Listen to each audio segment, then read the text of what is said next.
আমি বিয়ে করব না। এ তো একজন গরিব সিকিউরিটি গার্ড। তুমি কি নিজের মেয়েকে ভাসিয়ে দিতে চাও? বলো না। ঠিক কথা। শাহ পরিবারের স্ট্যাটাস এখন কি? আমাদের প্রীতি ভবিষ্যতে একটা ধনী পরিবারে বিয়ে করবে, সেটা গরিব সিকিউরিটি গার্ডকে বিয়ে করবে? এটা বৃদ্ধ লোকটির সিদ্ধান্ত ছিল। আমাদের মিলার কর্পোরেশন সময়মাত্র জনসমক্ষে এসেছে। যদি আমরা এখনই বিয়েটা ভেঙে ফেলি তাহলে বাইরের মানুষের কাছে আমাদের সুনাম নষ্ট হবে এবং স্টকের দামের উপর প্রভাব ফেলবে। সুজিকে ওকে বিয়ে করতে দাও। যদিও মিলার পরিবারের ও এক মেয়ে, কিন্তু ছোটবেলা থেকে গ্রামেই মানুষও। ছোটবেলা থেকেই তো বিয়ের জন্য ওকে ঠিক করে রাখা হয়েছিল।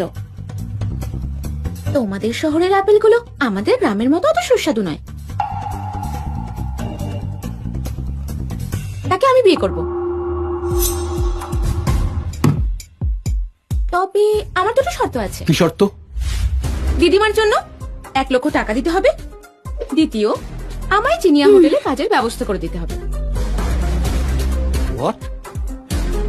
তুমি বলছো জিনিয়া গ্রুপের অধীনে সবথেকে ধনী ওই 5 তলা হোটেল? তুমি ওখানে কি করবে? আমি সিনিয়র প্রেসিডেন্টকে ঠিক খুঁজে বের করব। আমাদের গ্রাম কিছুতেই ধ্বংস করতে দেব না। আমি তো খুব বেশি লেখাপড়াও জানি না, তাহলে কি আমি না খেয়ে মরবো? ওকে, যতক্ষণ তুমি আর এই ওয়াটসন ফ্যামিলির সিকিউরিটি গার্ড বিয়ের সার্টিফিকেট নিয়ে আসছো তখনই তোমার হোটেলে কাজের ব্যবস্থা করে দেবো। ঠিক আছে। কোথায় কে জানি, বিয়েতে দেরি হয়ে যাচ্ছে তো।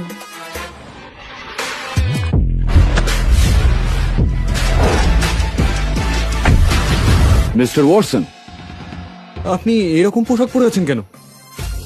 তুমি কি জানো, চোখ মুখ বন্ধ করে বিয়ে করাটা উচিত নয়, কিন্তু আমি ওই বৃদ্ধ মানুষটার বিরুদ্ধে যেতে পারবো না শাহ পরিবারকে আরো পিছিয়ে দিতে। মনে রাখবে, আমি আর এখন জিনিয়া গ্রুপের প্রেসিডেন্ট নই, সিকিউরিটি গার্ড। এটাকে এবার সরা।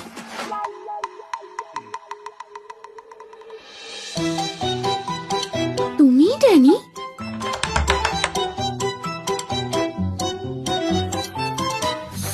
হ্যাঁ, সুজি। চলো হাজবেন্ড, বিয়েটা সেরে নি। আরে 1 মিনিট,